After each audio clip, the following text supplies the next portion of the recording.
April 2025. A man in a blue t-shirt stands in front of a wall of Birkin bags. He tells 6 million people that luxury is a lie. Days later, a Chinese wholesale app is America's second most downloaded. Almost none of it was true. You know that didn't matter.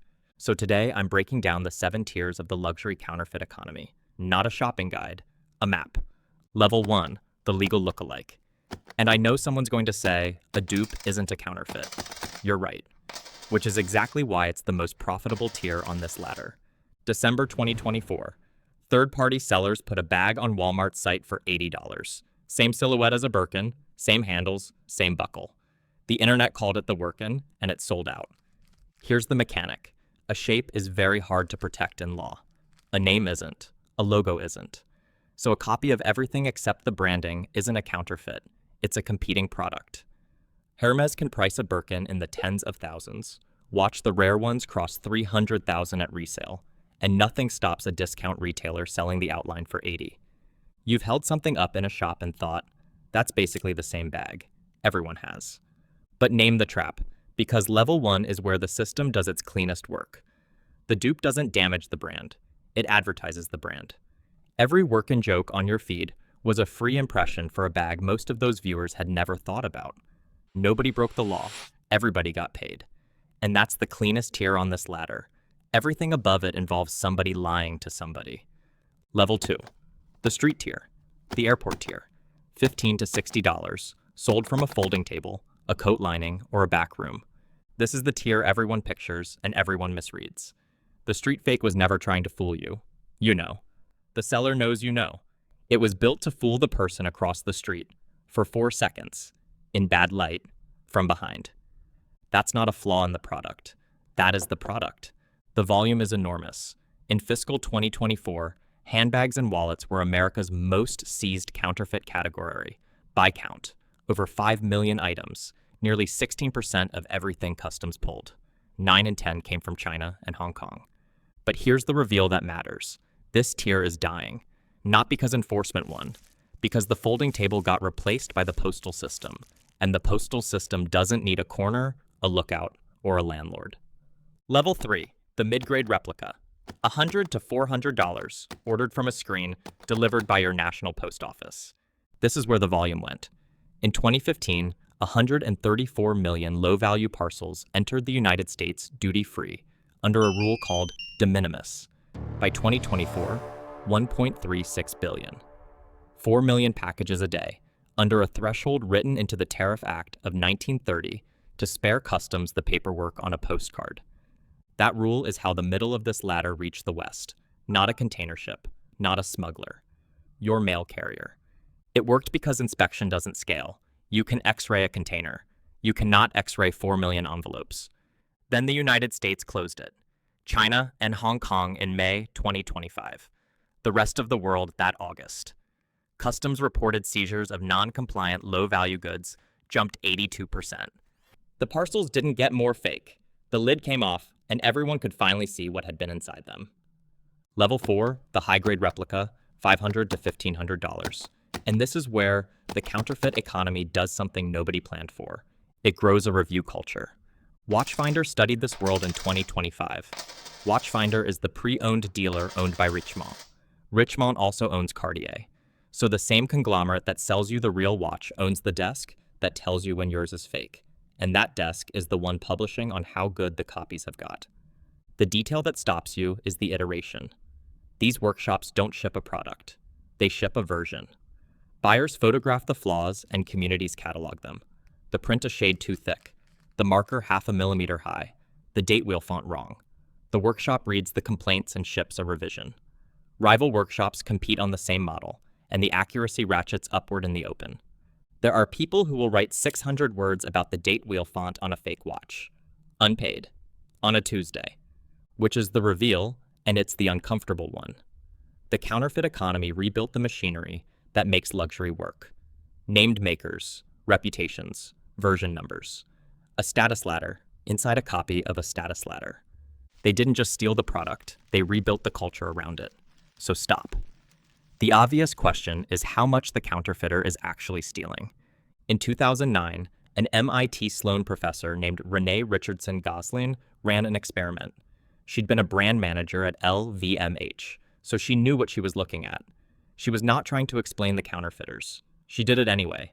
She showed 100 handbag owners photographs of designer bags, some genuine, some fake. Half showed the bag alone on a blank white background.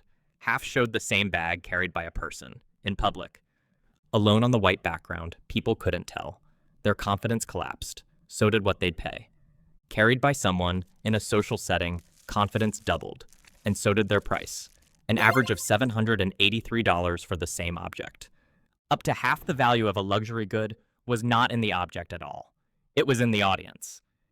Then she went further, spending her doctoral research inside counterfeit purse parties, tracking women who knowingly bought fakes.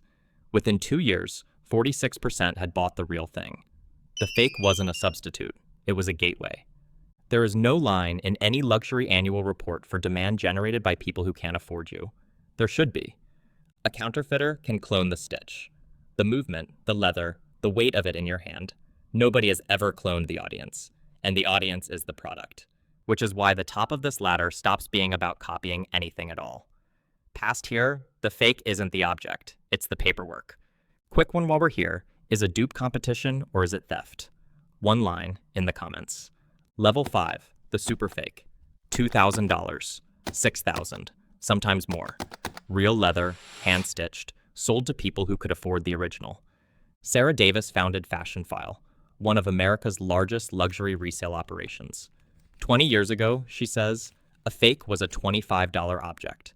Today, a counterfeit Birkin can run $6,000 plus and be genuinely handmade. And the part that should be a contradiction and isn't, there have never been more good fakes than right now, and the luxury houses have never been stronger. Hermes has known for over a decade. In 2012, its own chief executive, Patrick Thomas, said publicly that as much as 80% of goods sold online under the Hermes name were counterfeit. That's a brand describing the majority of its own online existence as fiction. And the buyer changes here. The consultant who owns 2 real ones and travels with the copy. The collector who bought one to see whether the resale desk would catch it. The person gifted the real bag who had a duplicate made so they could actually use it. Nobody at level 5 is priced out. They looked at a $400,000 object, decided it wasn't worth it, and decided the signal still was. You will not spot this one across a table. And the person carrying it doesn't need you to. That's the whole point. Level 6, the Super Clone Watch. And this is where somebody's job stops working.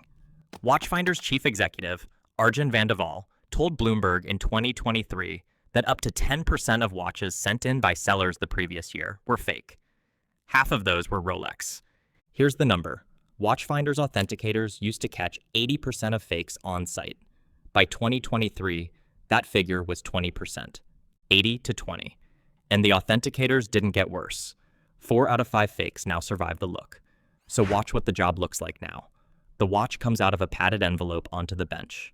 The authenticator weighs it. Correct. Turns the bezel, listens for the click. Correct.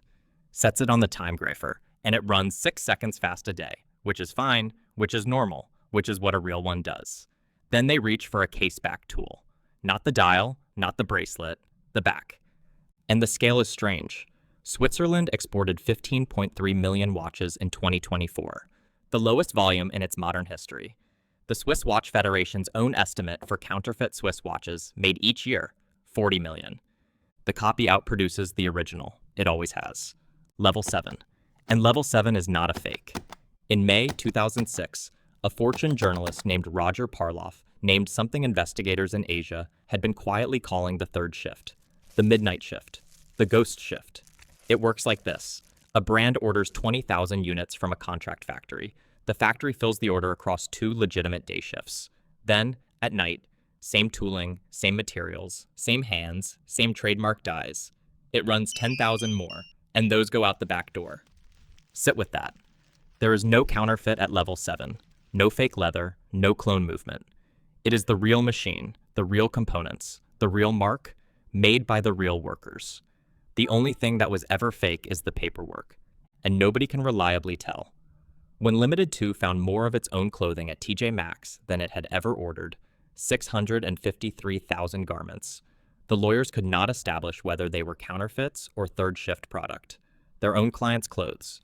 Settled 2003. That's the top of the ladder. The object is authentic. The authorization never existed, and no laboratory on Earth can test for a signature. So here's what this ladder actually is. It isn't a market in fakes. It's the luxury industry's demand department. Unpaid, unbudgeted, open every night of the year. Stop at level 1. If the shape is what you wanted, the shape is legal, and nobody is lying to anybody. From level 2 upward, you're not buying an object. You're buying a story you have to keep telling to people who never asked. And if you're buying any pre-owned watch, pay for authentication before money moves. Watchfinder's numbers say your eyes are not enough anymore. The dupe will still be a dupe in 2035. The story you never had to tell will still be the better one. Be right anyway. Which tier actually threatens the brand more? The $6,000 Superfake at level 5 or the Ghost Shift at level 7? It's the Ghost Shift, every time. The rest is noise. Tell me why I'm wrong. Everybody runs the 4-second check. You see something across a room and your brain prices it before you've decided to look. The man in the blue t-shirt is still out there. Different account by now, same wall of bags, and the video comes down and it's back up by Thursday. He was wrong about the tanneries, wrong about the artisans, wrong about which factory made what. The brands checked their supplier lists and his factories weren't on them. He was lying about the bag. He wasn't lying about you. Subscribe. I break down how these systems actually run, not how they advertise.